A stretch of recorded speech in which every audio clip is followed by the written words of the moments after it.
Toyota, they've been selling and servicing new and used Toyotas in your community for over 50 years. And you can reserve your next new Toyota with them today. You'll get a realistic timeline, and even in this crazy market, they won't charge you over MSRP. Or don't wait at all. With over 75 certified Toyotas, including a bunch of RAV4 and Highlanders, you can drive one home today. And you can always trust them to maintain your current vehicle. Their service and collision centers are high-tech, comfortable, and will save you time and money. Team Toyota can help you go anywhere you want, but they'll always be your hometown team. Just visit teamtoyota.net and choose from 3 locations in Langhorne, Glen Mills, or Princeton.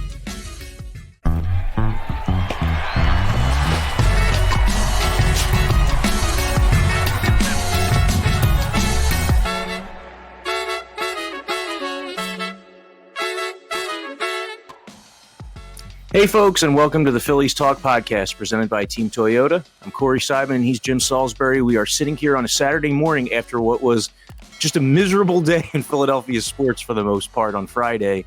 The Phillies were no-hit by the Mets. Joel Embiid, it came out that he suffered an orbital fracture and he's going to miss some playoff time here for the Sixers against the Heat. The Flyers, one of the worst seasons in franchise history, came to an end last night. But we're here to talk about the Phillies and the fact that they were no-hit by the Mets last night, the first time in 8 seasons that they've been held hitless. Jim, at one point in the game Friday night, did you start to think, okay, this might happen? About the 6th inning, because they were getting some base runners and they weren't doing anything with them. They were getting base runners via walks, and they were seeing pitches. But in that 5th inning, they got a 1-out walk and a 2-out walk, and Tyler Megill, the Mets, 6'7" power arm right-hander, blows away Odubel Herrera on 3 pitches, got him to chase upstairs on the 3rd one. And I was like, this might happen. And I'm immediately starting to think that way. And sure enough, it did happen. 5 Mets pitchers, they get their second no-hitter in franchise history. Phillies have been no-hit 20 times. It was an odd no-hitter in that, like I mentioned, the Mets pitching was far from perfect, but they made big pitches when it had to.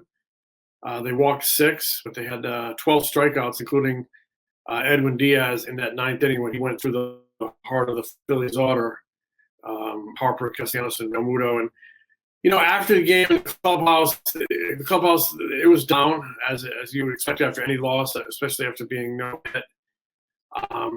But talking to guys like Harper, there was a real sense of missed opportunity, that they didn't do enough with those walks. A couple of guys said they didn't think, they worked a lot of 3-ball counts and they didn't think they chased that much out of the zone. I went back to the room and I watched the postgame show on SNY up here in New York, and I actually saw quite a few at-bats end with them chasing balls out of the zone with strikeouts, including the last 3 of the game. Edwin Diaz is that really, that wipeout slider. So, yeah, it was just a tough night. I mean, it made me think, we're not in Toto anymore. We're not in Kansas anymore, Toto. So, we're not playing the Rockies anymore, They beat up on the Rockies, 4 wins, sweep. But 32 runs, but 10 of them were unearned. The Rockies gave him that series, and they capitalized. Friday night, the Mets gave him 6 runners, base runners. They did not capitalize. The Mets do have some really, really good arms, some power arms. They made pitches when they had to. And the Phillies came out of there with their tail between their legs. And, I know it's only a Friday night in April, but it was a big game. And in one breath, Harper was like, you have to tip your hat to their pitches. They pitched a good game, but in the other breath, he was like, our lineup didn't show up. And, I tend to agree with him. They only had maybe 3 hard hit balls. Segura scorched one early in the game to center field. Bohm scorched one. Hoskins hit one hard. They got nothing to show for it. But 6 base runners, you can't just rely on the slug. Sometimes you got to manufacture a run. They did that against the Rockies on Thursday. They did not do any of that Friday night against the Mets. They had opportunities. So they look to bounce back Friday night. It's a difficult loss, but The good thing about baseball, it's not football where you have to sit on a bad game for a week. Hockey, you might sit on a bad game for 2 or 3 days. Basketball for 2 or 3 days. You are right back out there, the next day for 7 o'clock game, and it's that 7 o'clock game comes early. I mean, these guys are out at the field at 1:30, 2 o'clock in the afternoon, so they will have a really quick turnaround here. And the beauty of baseball is you can go out on Saturday night, play a great game, and nobody will remember this. Yeah, and the beauty is you don't have to face Tyler McGill again. I mean, he has just totally dominated the Phillies in 2 starts this season, 10 1/3 scoreless innings. I'm just thinking about what's ever going to happen if the Phillies have a 3-game series against the Mets where they face DeGrom, Scherzer, and McGill. That's going to be quite a challenge. We talk about how the Phillies rotation is a strength, but the Mets rotation is really what's led them to this 15-6 record so far. They have the best record in all of baseball. Jim, it's been staggering the lack of offense throughout the league this month. I know it's early and that offenses will correct as the weather warms up, but we have a sample size of nearly a month here, and the league-wide batting average is 232 compared to 248 the last 3 seasons. That's a sizable decrease, a 16-point decrease.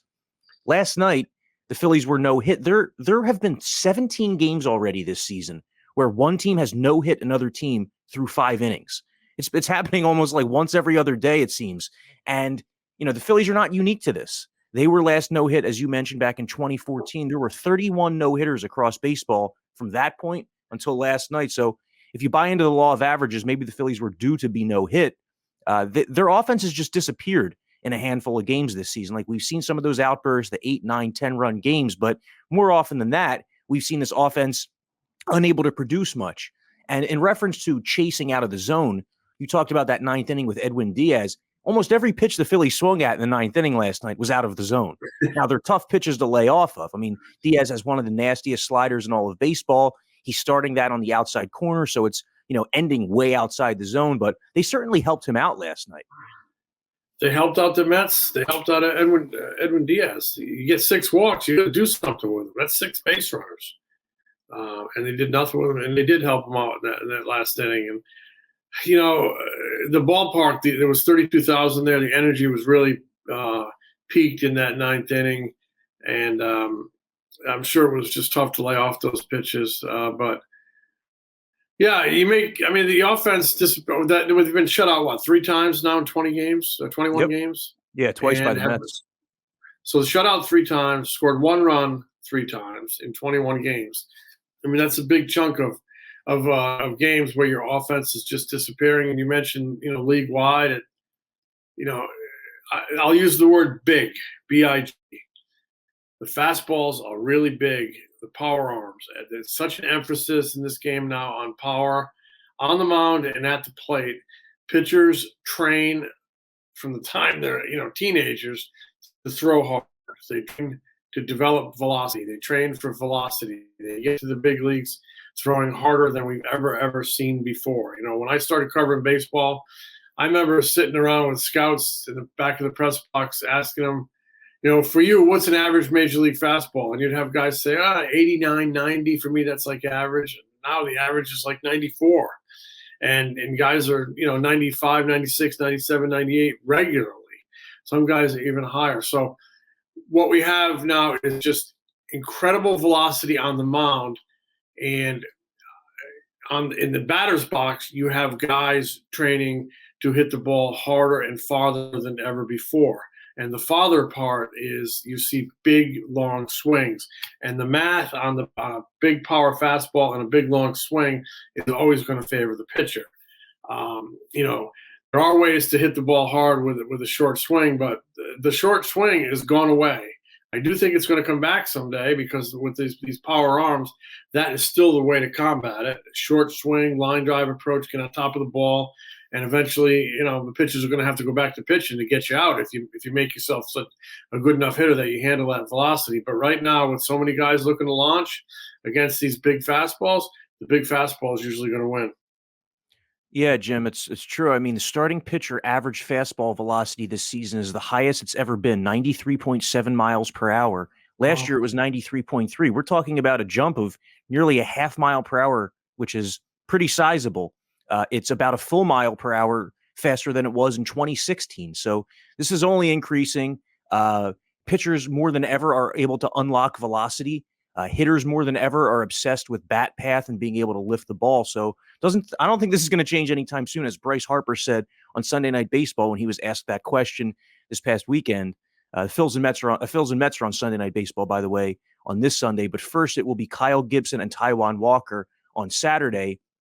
Kyle Gibson pitched well his last time out. Aaron Nola pitched well last night, Jim. 9 strikeouts across 6 innings, delivered the Phillies a quality start. They just have not been hitting for Aaron Nola. But the last 2 cycles through the rotation, Philly's starting pitching staff has looked very good. It's looked as advertised. Last 6 starts, 9 runs. I mean, that's pretty good, right? I thought Nola really picked up where he left off on Sunday night. Last Sunday night, 7 innings, no runs.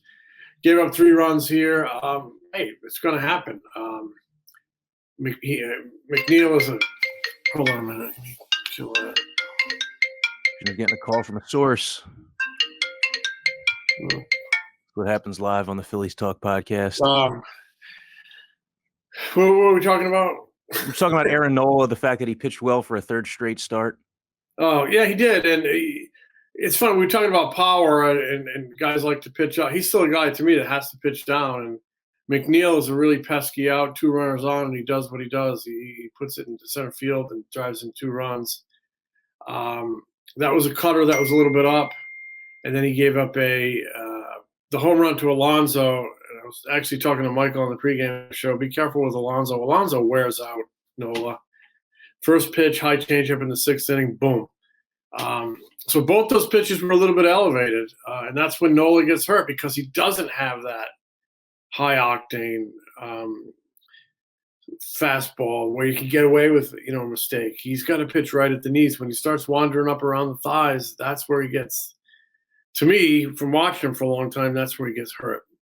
But he's a 100% pitcher. He moves the ball around. He can control the game. He puts up big strikeouts because he does have very good stuff, even without that high 90s fastball.